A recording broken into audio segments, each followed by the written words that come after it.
మంచిర్యాల జిల్లా బెల్లంపల్లి పట్టణంలో వైభవంగా వినాయక చవితి వేడుకలు జరుగుతున్నాయి. ఎమ్మెల్యే గడ్డం వినోద్ ఆధ్వర్యంలో క్యాంపు కార్యాలయంలో వినాయక చవితి వేడుకలను ఘనంగా నిర్వహించారు. భగవంతుని కృపతో ప్రజలందరూ సుఖ సంతోషాలతో వర్ధిల్లాలని ఎమ్మెల్యే అన్నారు.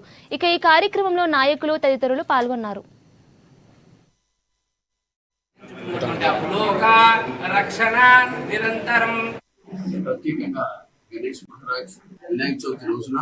మన బెల్లంపల్లి క్యాంప్ ఆఫీస్ లో ఈ రోజు పూజ చేసుకునే అవకాశం ఇప్పించినందుకు యావత్ 1,73,000 మంది ఆశీర్వాదంతో ఇలా పూజ చేసి ప్రత్యేకంగా మన బెల్లంపల్లి సుఖ సంతోషాలతో ఉండాలని ప్రత్యేకంగా మొక్కి పెద్దలు గణపతి బాబా ఆశీర్వాదం ప్రతి ఒక్కళ్ళ మీద ఉండాలని మనస్ఫూర్తిగా ఈ రోజు పూజ చేపించి నా ఎప్పుడున్న సీనియర్ మా కార్యకర్తలు మా అన్నదమ్ములు అక్క చెల్లెలు అందరూ ఇంత పెద్ద సంఖ్యలో వచ్చినందుకు మళ్ళీ ఒకసారి ధన్యవాదాలు.